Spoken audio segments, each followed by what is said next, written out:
Recording.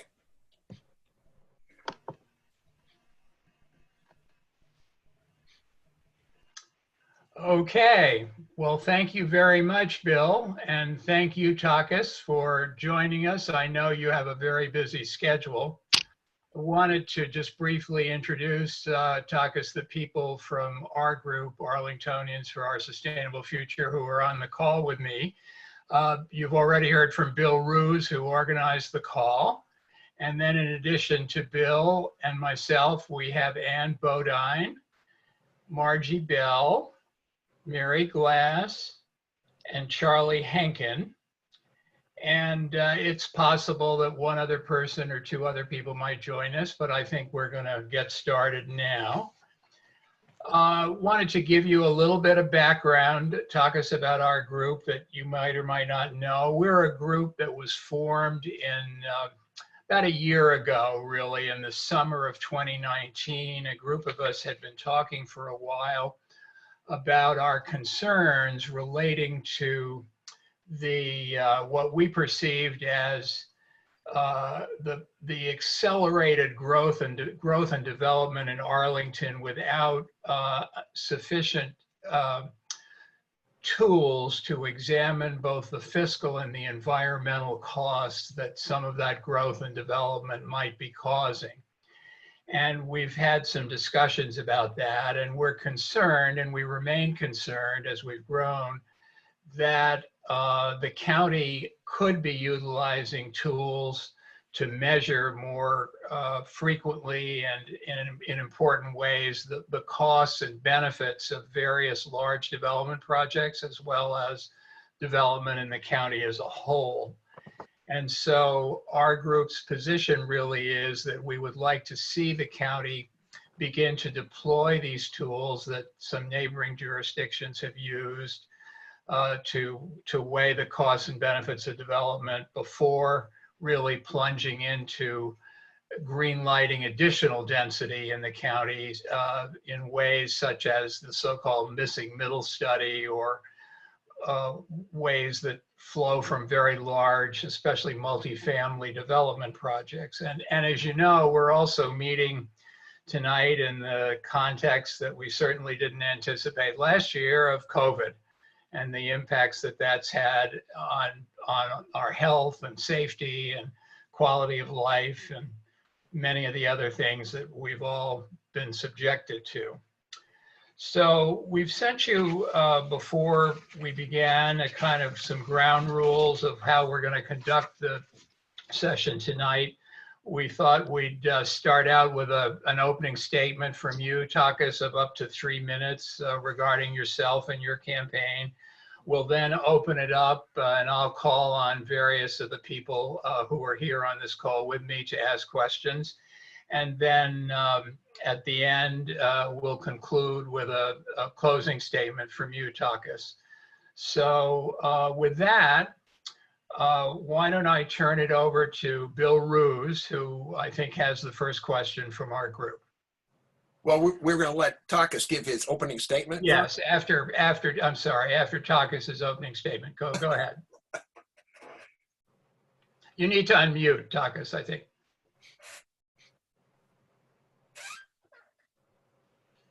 Here it is. So we can do it the other way around if you want. I mean, it's a conversation. I like the introduction or the description of the meeting as a conversation. So anyway, happy to introduce myself. So my name, you know already, that's Takis Karantonis. If it sounds Greek to you, now you know it is. So I'm an immigrant with my wife, Lida. We landed here in Arlington in 2007. And I'm part of the diversity of this community and of this economy. I'm a planner. I know the development process here in Arlington. I served as the executive director of CPRO for 6.5 years practically, and I work with all stakeholders to develop and transform the corridor. I'm an economist by training and by passion, and I work in microlending today, helping Arlington's smallest businesses specifically to go through the current crisis. I'm also a long-time transportation policy and housing policy activist and a strong supporter of public education. And I know firsthand how decisions in these areas really shape Arlington's community and economy, and how they have to fit so that they work for everybody and support our goals as a county and as a society. Not only as a policy person, but also as a former civic association president in Columbia Heights, where I live. I'm committed, I should say Columbia Heights, Virginia. I'm committed to serious planning and broad, meaningful emphasis on meaningful public participation. So I walk the walk. So in Arlington, since we are in this circle today, we have a proven record of how to approach growth in a thoughtful and inclusive way to build great neighborhoods that work for all current and future residents. We concentrate housing where we have supportive assets like robust public transit, access to parks, recreation centers, libraries, schools, and other infrastructure.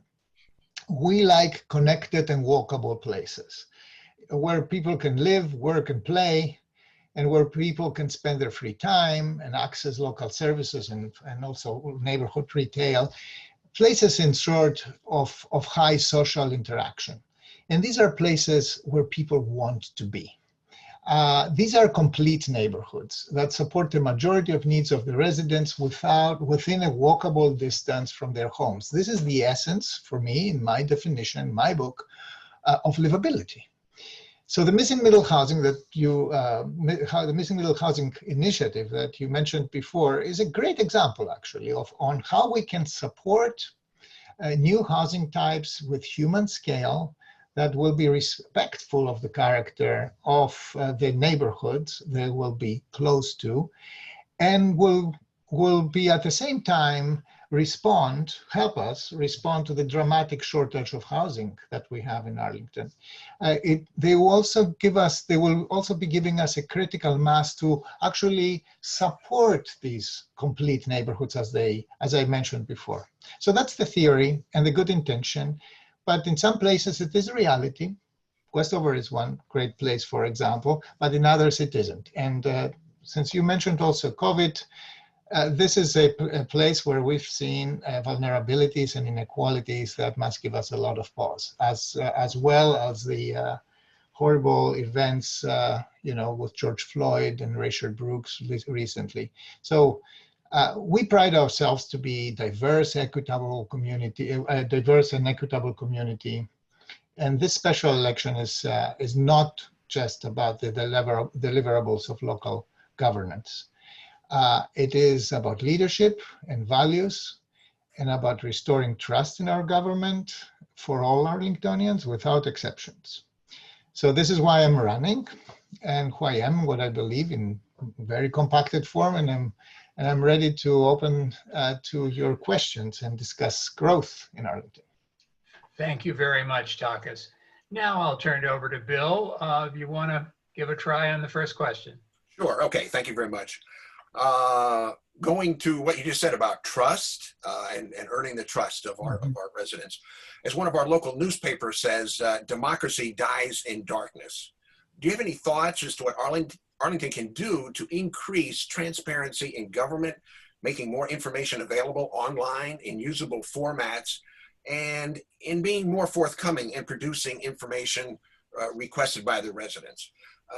The reason we ask that is because some of us have tried to request information from the county relating to environmental or developmental issues, but then we're told, well, you'll have to submit a FOIA request for that.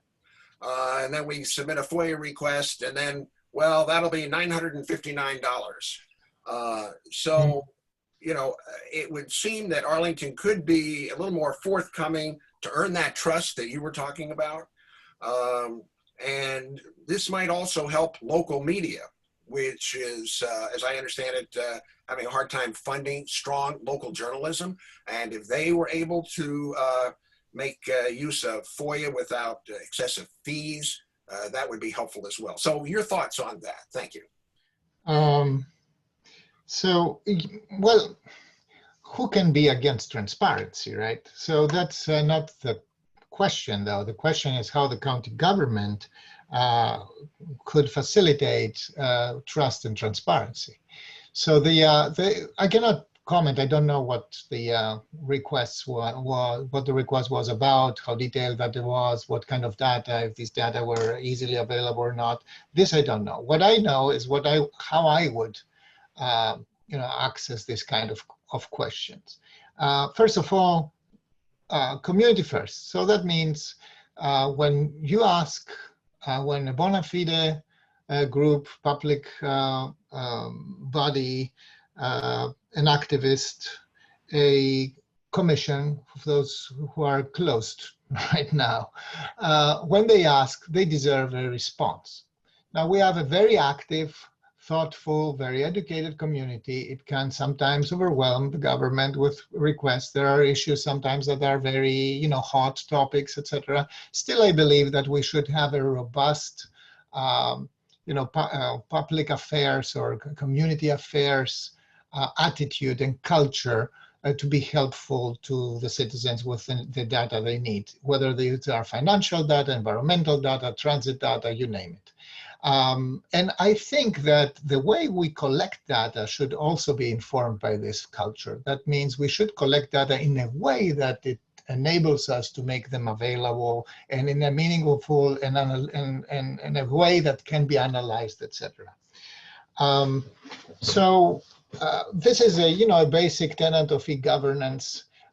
Facilitating the back and forth with the government and really focusing on, discussing the essence. The data should be common between the two sides, should be not, facts are facts, and then we should just, have the opportunity to discuss the questions that really matter, discussions about direction, political decisions, etc. Right, thank you. Thank you. Who would like to go next? I'll take a shot. Okay, Charlie. Yeah, thank you, Takis. Nice to meet you. I think I heard you talk at the event that you had, that Grace, I think, or one of your people organized the other day, the other night. I'd like to take the opportunity. I wasn't going to poke at this in my question, but I'll lead off with this observation, and then I'll ask my question, okay? Sure. So my observation in listening to you about livable, walkable, highly social interacting environments and so forth, that is a vision for certainly parts of Arlington that parts of Arlington would subscribe to. Not all parts necessarily would. For the walkable, non-car oriented, higher density concept that may exist, that does exist already in Clarendon at one extreme, is not necessarily one that all of Arlingtonians would subscribe to. Now, to the extent that that vision, I know you don't want to impose that on all neighborhoods, you've said that. But to the extent that that vision is at the heart of missing middle, right? I'd like you to reply either yes or no with that it is. And then I'll have a follow-up question on the numbers involved in missing middle and how affordable housing can be achieved. So it's kind of a two-part question. The vision aspect, and then I'll pose a question about whether missing middle will in fact give us affordable housing. Should I just clarify the first part of the question, then we Yes, can go please. to the second? So no, the walkability is actually I don't know if you have, the walkability is a basic tenet, a basic direction of thought that applies to all forms and densities. Actually, it starts with a small traditional neighborhood that's mostly single-family home. I want that, aging people, mothers with strollers, that they have the opportunity to walk to local retail, the basic grocery. I always think of the Westover Market, to put it in a spot as an example. The level of happiness of this neighborhood around that has a lot to do the satisfaction of the citizens, the love and the ownership they feel for their civic asset of this small neighborhood center that they have, comes from the fact that they can walk to that it is a pleasant experience, that it is an accessible place, that they have also good transportation options, public transportation options, so they don't have to suffer under the famous joke to have to take 7 times their car to run 2 errands, 2 basic errands. So walkability applies to everywhere we can. Walkable, livable neighborhoods is a concept that can be downsized and scaled, regardless of the actual form or the urban form of the neighborhood. It can be good for, it is good for a small neighborhood, a larger neighborhood, and a very large neighborhood. It's still an applicable principle.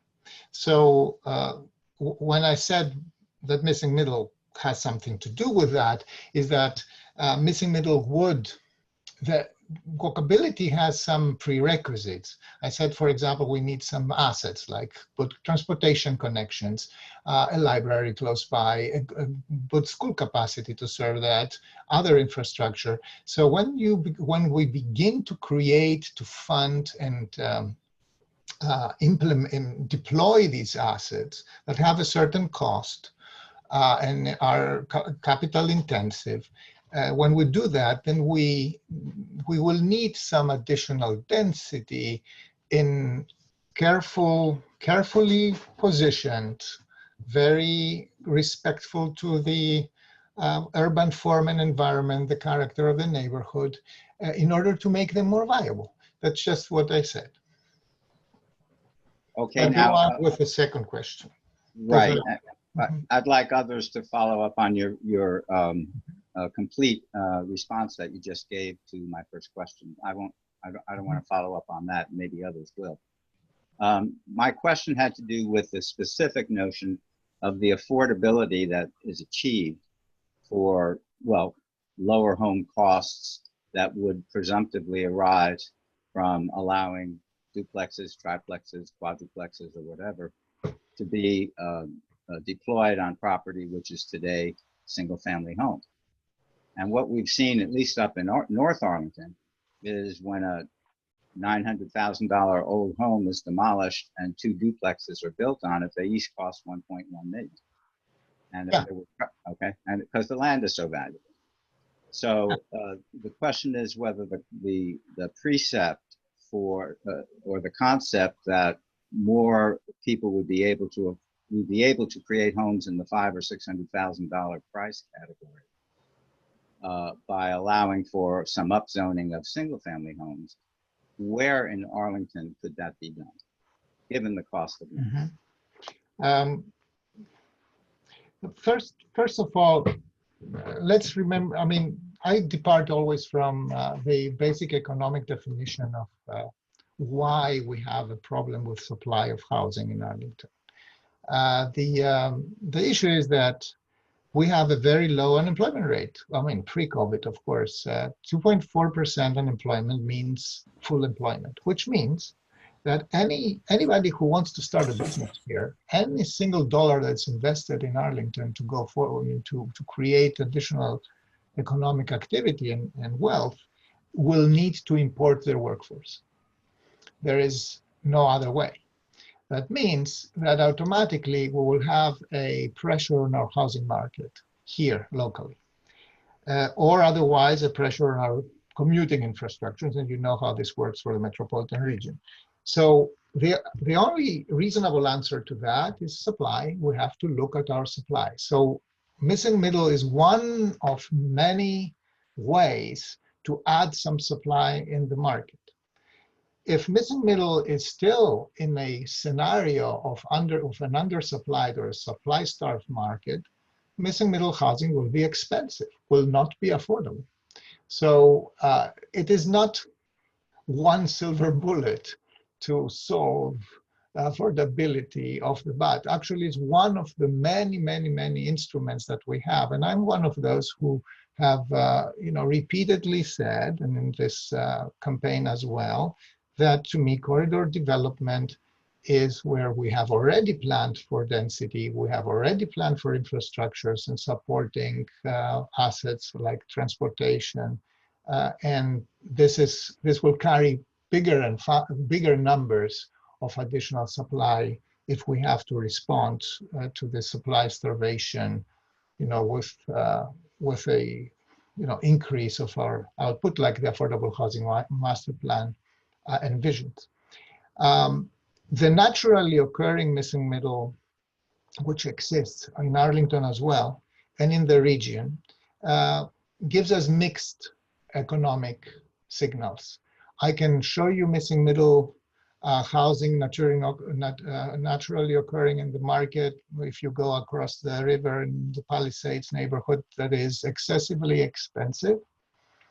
And I can show you missing middle here in Arlington, in the Penrose neighborhood, not so far away from where I live, that is very moderately priced.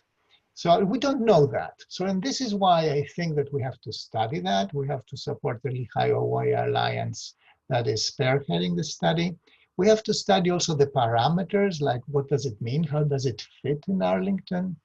How neighborhoods feel about that, how planners feel about that, how groups like yours feel about that, and take all this input in and have a decent study of this form and size and scale. And then I am more of a person who thinks that things should be tried out and see how they work or how they don't, and see whether they fly or don't. That's how I approach these things. And I'm happy to discuss everything else, but a priori, I wouldn't condemn that because it delivers a little bit more density where it is hopefully appropriate. Yeah, neither condemn nor adopt wholesale. Okay. Thank you very much. Before we get to the next question, I just wanted to mention that another member of our group has joined us. Jim Shulman has joined the meeting, so appreciate his taking the time to join us as well. And now let's go to another question. Anne, you want to try one? Okay, yes, thank you so much for joining us tonight. As Peter mentioned in his introduction, ASF supports community planning tools to assess costs and budgets of development, including on capital and operating budgets. And I'm very pleased to see that you're looking to join public service and bring with you your experience as an economist. So would you commit, if you were on the board, to having the county prepare and present a multi-year operating budget? I definitely will be asking always the county manager to see what happens in the next 3 years to 5 years. This is a very reasonable projection strategy. I definitely commit to look at the long-term budget evolution, especially operational budget. Nowadays, we have to plan as good as we can so that we have since we are really many economic decisions close to our, limits of maneuver. We don't have so much leeway anymore in many ways, and after COVID specifically. So yes, I will be asking the county manager to give us projections for these things. Now, as you've seen this year, many imponderables there, many unexpected events can happen. Our economy has many, risks built in. So the projections are good for guidance, but they won't be the only instrument for fiscal policy. It will be one of many. I just have a brief follow-up. The county has told us they have a 3 to 5 year budget, but they have declined to make it public. So I would hope that you could bring some pressure to bear there and having that released, especially given your interest in pursuing intensive growth, because each new resident is projected to cost, according to George Mason's School of Government, an additional $850 per person, and that's going to have an impact on our taxes. So thank you. Oh, absolutely. my approach to that is we need to give the citizens, we have to have every budget round, we have to have a decent conversation about, you know, what the basic or the major vectors of our fiscal decision making should be with regards to the next 3 years. A triennium is to me a good planning horizon. I also think that many of the departmental budgets or many of the departmental programs should be programmed on a triennial base. They are maybe informally today, they are maybe informally budgeted even at with a longer view. But I think that citizens in general deserve to know and deserve to follow and to be aware of where these vectors go. One comment on your question is, I'm not pursuing growth. Growth is something that the markets and the economy produces, and normally it's a cyclical thing. We have been in a very long growing trajectory over the last 10, 11 years, but this is an absolute exception that proves the rule. As I mentioned before, there are economic reasons for growth that put pressure on our housing, schools, environment, etc. But the basic driver of that is economic development, is investment, is incoming workforce, talent. And what most communities don't want is to lose talent and and skill and workforce. So therefore, I am rather in the job of trying to manage this. So that's the difference there. Okay, Mary, I think you were interested in a question. Yeah, thank you. Thanks for coming, Takis. Good to see you again. I appreciate the time you were willing to take to come up to Donaldson Run and talk about natural resources and trees. You know, is a passion for me. I have a two-part question.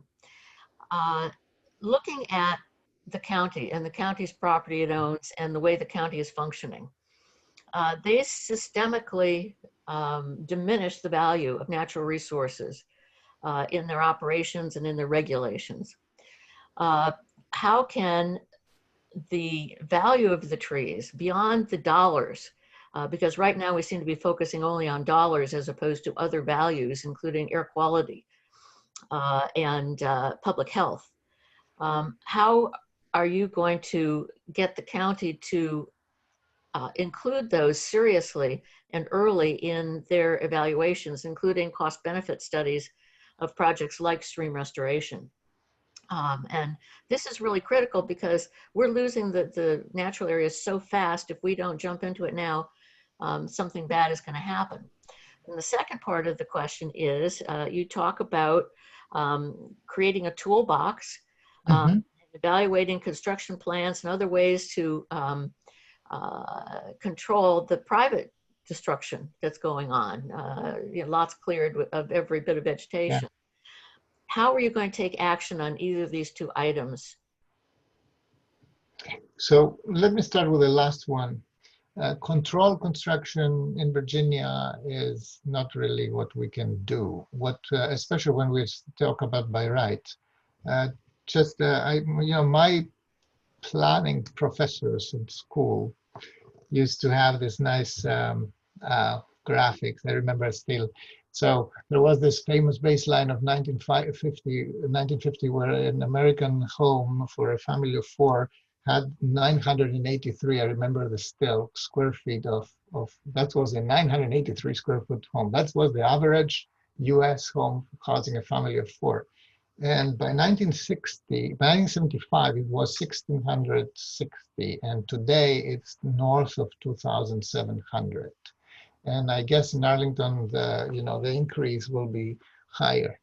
So there are things that we can do. We can measure the height, for example, of the building in a different way, not based on the the measuring points on the terrain, or rather at construction, etc. We can put some regulatory tricks to do that, but this is a long-term conversation, how to push back on McMansion development, etc. We can put some regulations on this, make the owners and the developers more responsible about their impact. I can imagine, for example, that we enforce easements for their stormwater impact and other environmental impacts. We can be way more careful in what we approve and how we approve when they want to take down mature trees. But unfortunately, not only do we see a lot of new construction taking down the trees, we see already existing owners who have all the rights to take down the trees to do that preventively, either because they're they want to sell, and they want to sell a place that doesn't have any problems, quote unquote, or because their insurance companies push them to do that. I was managing a community. I mean, I was on the board of a community, of my condo community. We have a tree forest of about 800 units. They are mature trees, all of them. Every year, I would get from insurance and management a list of about 70 to 80. That was the average every year. If every year I would give in to the cuts that we wanted, we wouldn't have any trees left right now. So the first part of your question, though, and in my response, I said that we have to have a dashboard. I think it would be a good thing to refocus the impact on the impact of different county actions to natural resources as such, so to how we impact ecosystems.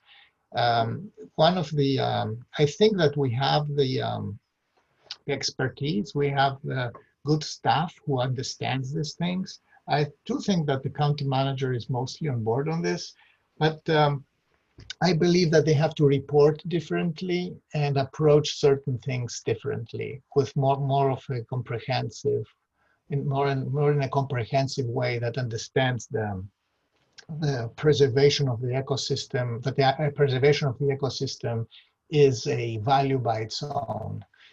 It's so, for example, in Donaldson Run, we have seen how, the approach of the county is very constructive, is more about constructing something and not so much paying attention to what is sacrificed in the process and not valuing that. There are many PhDs written every year about how to value natural capital, because I believe that this is what you mean, right? Correct? Yes. Yes. So I think that there is a way to value natural capital. It's not generally agreed, and you never get numbers that are what I call balance sheet numbers for that. Nevertheless, I think that we should be paying attention, and this is why I proposed, and in my answers, written answers to ASF, to establish a dashboard for natural resources that would, include metrics in all these areas, so that we can have a civic dialogue that can, sort out what metrics we want to focus on and what we want to, build goals upon, so that we can have measurable progress as we go. And of course, sensitive. I mean, I was chairing Arlingtonians for Clean Environment for quite a while. I really understand what it takes to, to protect natural resources, as in complete ecosystems, like on Fort Myers Run or Donaldson Run. Thank you. I should add a footnote to this. Unfortunately, the Army Corps of Engineers in the 50s and the 60s has left us with some real liabilities. The way they treated streams, the way they treated the the stormwater and the natural watershed today is producing way more problems than solutions. The premise of evacuating everything that is uphill the fastest possible downhill or into the Potomac River, this really produces many problems and destroys a lot of habitats and makes it very difficult to manage ecosystems downstream today. Thank you. Margie, did you have anything? Yeah, I would like to ask a question. Sure. The public service or the public spaces master plan adopted in April 2019. Their number one action item to add at least 30 acres of new public space over the next 10 years, followed by another action item to be sure this is natural space that we're respecting in Arlington. On top of this, with the already approved building plans where we expect to be welcoming at least 50,000 people to Arlington over the next 20 years without any additional increases in zoning or development. So what would you do to lead Arlington in a serious effort to acquire the land, identify land that's available, take action plans to maybe work with the owners for a first right of refusal or some way to give Arlington the first shot at this land? We've lost land to Arlington Cemetery. The Rouse property, which I'm sure you know is 9 acres of land, is also off the table and I don't think was ever very seriously considered as an acquisition for Arlington. There are other pieces of land, I'm sure, that we could proactively go and work with the owners to acquire over time. So what would you do to lead an effort to fulfill these action items? Well, we have a land acquisition fund and we have to be able to fund it, and we have to be able to identify the places and the uses for the land acquisition. I think that over the time we have had a more strategic approach to this. I would review that again, and for me the fact that the certain long-term planning efforts like the joint facilities effort have stumbled and that we haven't even followed up in our 2015 planning effort is a little bit frustrating, because I would like to have today a more robust blueprint on how to approach these things. It won't be easy, and right now after COVID and with the economic impact of COVID, I see this as a weak position that the county takes on land acquisition. This won't be in the next couple of years, apparently, a high priority. You're absolutely right. Where we have an opportunity, we should identify it. We should be ready to move the moment that when we have an opportunity to do that, and we should be as strategic as possible. I would like to see a more robust planning effort for that. When I worked on the Columbia Pike Neighborhoods Plan, we actually planned it in. There are parts of the parks and the green spaces and recreational programmed and passive spaces that are built in, and we know exactly when a certain parcel becomes available. It is already in the plan that county should try to acquire that. Whether this is going to happen or not is a second question, but I would be always for that. I tend to be a level of service person. That means when I have a lot of residents, I pay attention whether the level of service, so the availability of parkland, of recreational space, is adequate. So I approach this issue from this point of view. And I have to say one thing gives me a lot of hope. The commitment of Arlington to the biophilic element, to join the biophilic network of cities, is actually a step forward in this direction. May I ask, Martin, got any follow-up? yeah, can I ask a follow-up on that? Sure. Sure, Mary. Okay.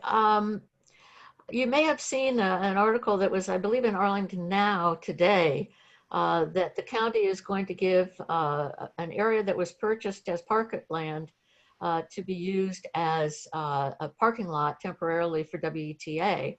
Yes. But more importantly, the letter to the editor that came out from the civic leaders in Green Valley saying that the process that was used really excluded them. How are we going to make sure that places like this where we have parklands, you know, or potential parklands, get a full community hearing? The process with the county is broken in so many ways on a lot of these projects. So there is I will answer your question in two parts. First of all, it is definitely true that the communication with Green Valley leaders was not good. You know, for a particular meeting or for a series for particular meetings, there were a lot of miscommunications. I've been civic association president for quite a while, so I am a little bit familiar with this kind of mismatch of you know, broken communications. Definitely county should have done a better job on this, in my opinion. And I take very seriously what the citizens in Green Valley objected on that. They have also other issues there that are, you know, compound on this. Like, for example, the art bus storage facility, a depot that is right off Shirlington Road. So there is a story behind that. Now, to the WTA deal, actually, the Jenny Dean Park will be bigger because the process, the Shirlington Crescent process and the planning process for the Jenny Dean Park has actually WTA worked with us, worked with Arlington to make available their real estate that was in the middle of the park. And this parking lot is only a temporary facility while the construction will be going on. So this will take 2 or 3 years. And after that, this lot will be repurposed for the park. This is actually a win, not a loss. This was a good move. If you're familiar with where the Winnie Beanie is and the 3 or 4 little parcels behind that, this was, for example, a good and smart use of our land acquisition fund, if I'm not wrong on this, because our county just, you know, jumped in, bought these. They were offered to Arlington County, actually. And so we are going to get an outstanding park, in my opinion, next to a natural resource that is the 4 Mile Run, and you know, serving 2 neighborhoods, Shirlington and Green Valley, in I believe very, very good ways. The only thing that I don't know right now is whether this will suffer under the CIP freeze. I hope it won't. Because I have to credit Arlington County that despite the fact that the planning process was not complete, the county manager put the CIP appropriation for the Jenny Dean Park, they advanced it, they put it already in so that it is now ready to go, which is a great thing. So the Jim Shulman, you haven't had a chance to ask a question. Do you have one? I'm not sure if he was here, and then I'm not sure. He may have left us. Okay. It looked like he was out west or something. All right, I don't see him. So, Bill, you said you had another question you wanted to ask? Yeah, I mean, just to follow up on what Mary and Margie were asking about on how we treat our parklands. Last November, the county manager sent a letter to the schools saying, apparently offering up various county parks to be used for school facilities. Are you familiar with that? No, not particularly. What kind of school facilities? Well, I mean, school facilities, or what kind of facilities? To be used for, whatever the schools might need it for. I mean, either classrooms or offices or whatever. It includes parks, particularly parks that they're all around the county, parks that are near to schools, but it puts a number of those parks in danger. Okay, well, if you don't know about that, but I'm not familiar with a particular thing, but I can tell you how I would approach that. We have a joint facilities advisory committee. So that is something that we would seek public input. I think that parks and school uses are two different things. There are intersections, there are overlappings, there is a common and shared use. That I understand, but volunteering parkland to build a new school, is that what you're saying? Facilities that the Arlington public school system may need. I can imagine as a maximum, I don't know, maybe rec centers, etc., that are governed by the Parks and Recs department. So they may, and under COVID, for example, there was some searching of how to find space, but these are built facilities. These are not parks. These are built facilities. This I know that they looked at some point. Staff was looking at what you need more space when you have social distancing for the same number of people. You need more space, and I think at the Civic Federation yesterday, the superintendent mentioned that they have working groups that are looking into how to manage the number of students into limited space. So how to find additional space temporarily. But no, I'm not familiar with that. Happy to get back to you. So, I mean, for example, here's from from the Arlington Tree Action Group website, and counties identified 25 properties, and then. So that's part of the discussion that they have at the JFAC, I see. Yes. There's the map. That is possible.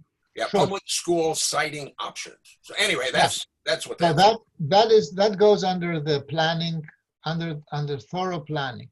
So if we have a problem and we need to find space for this problem, we have to go through all the options that are available to us, and we will, accept or reject certain options. I think that this was presented to the JFAC, and the JFAC has to take a position on that. My initial approach to that is not to put, park facilities, green space, and program space definitely wouldn't be my first choice, right? And under no circumstances. But this is why we have a public process for that, and this is why it's important that the public process works. And JFAC has stumbled many times. It didn't really work well. Okay, thank you. Now, my real question that I was going to get to was, Northern Virginia, including Arlington, seems to be one of the areas in Virginia that was most seriously hit by the COVID-19 pandemic. Do you have any thoughts as to why Northern Virginia seems to be particularly vulnerable on that score? Actually, Northern Virginia is, and Arlington has very high. If you see the long list, I think we are among the highest. We have the concentration of population. This is just basic arithmetic, not even statistics. we have more population, so therefore more social interaction in high contagious scenario will have more cases. Our federal government, partially also state government, haven't been very efficient or for fast in implementing social distancing, testing and tracing, etc. Arlington itself has been has had to struggle with until we got a contract and a collaboration with the Virginia hospital to test up to 180 cases a day. This was the maximum, or probably still the maximum. That's not, a massive flattening the curve response like you've seen in countries and in regions that have been extremely successful.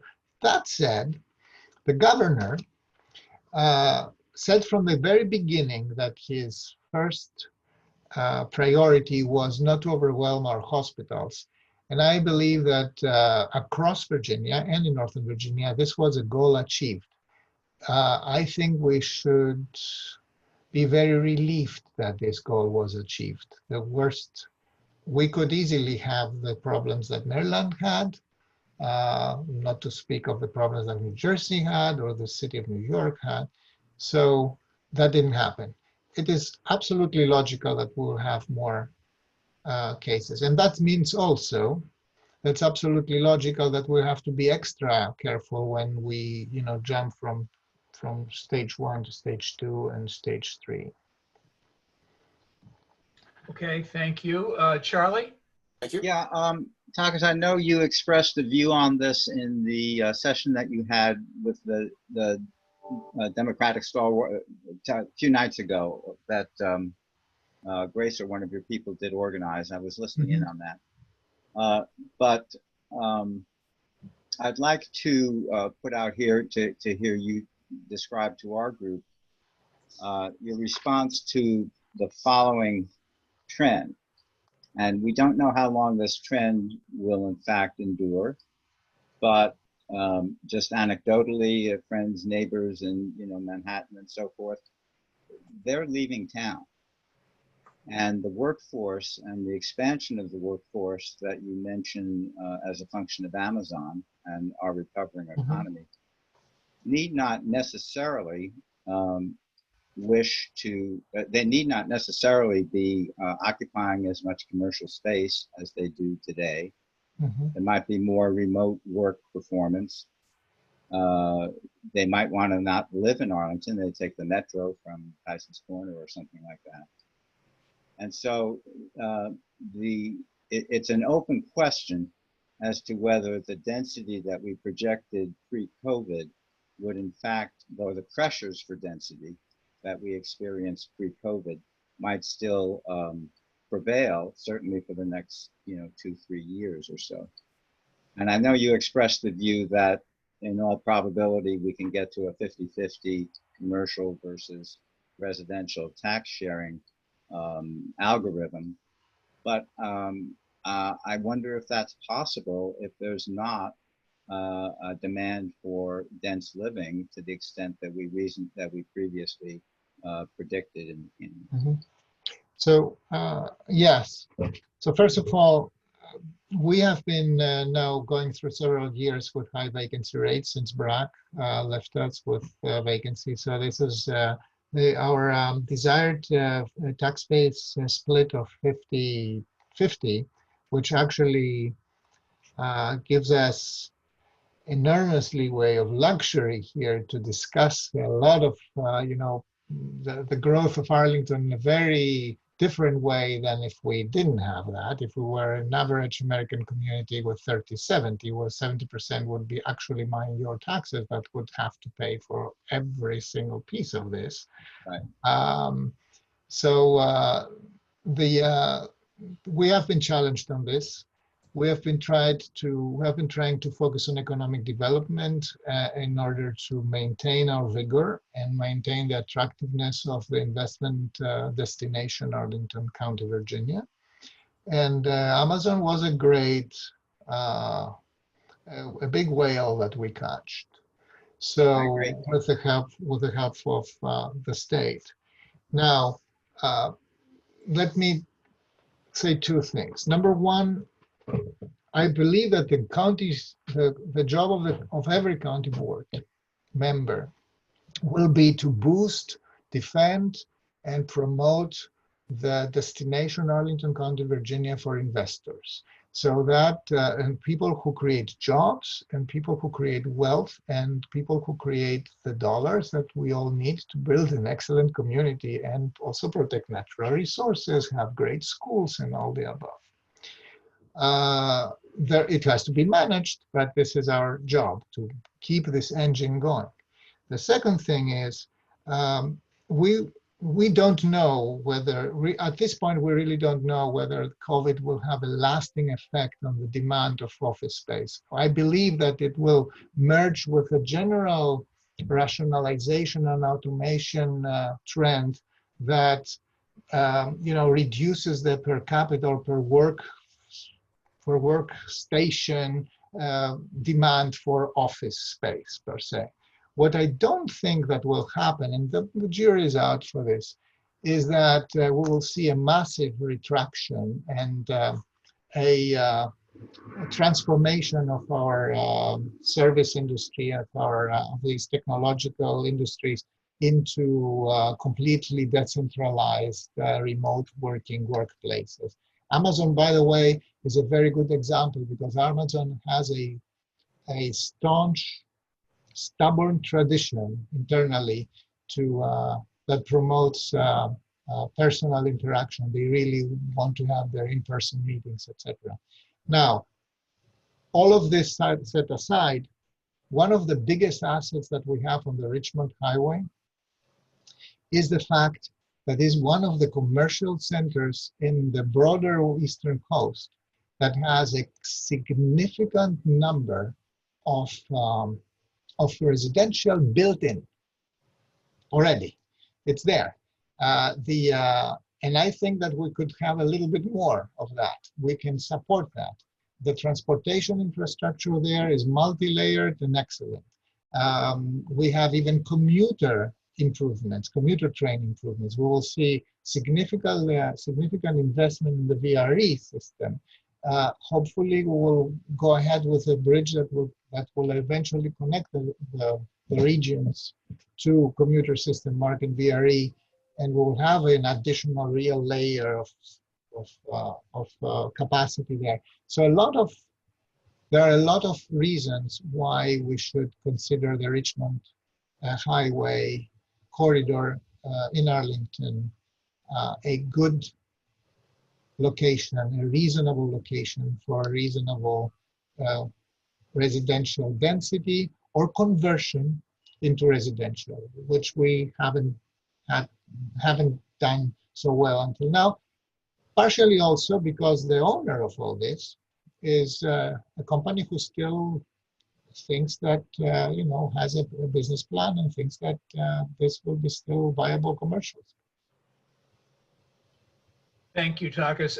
I know there may be one or two other members of the group that might have follow-up questions, but we are getting sort of at the end of our allotted time. So I'm going to ask their indulgence and ask you instead to give us a 2-minute or so closing statement about yourself and your candidacy.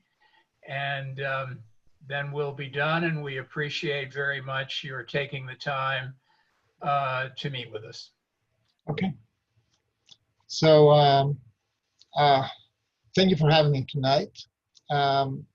One thing if we want to be a place of fresh ideas, which balanced solutions of respectful dialogue, social justice, that is really a very big issue today, of government accountability that you mentioned, of good fiscal health, we need to bring back everybody, all Arlingtonians to the table. And it's not despite, but because I'm an immigrant that I have this, focus on that and a deep love and investment in Arlington. My professional and volunteer work reflect my passion for the issues, for good local governance, accountable local governance, and for building our community.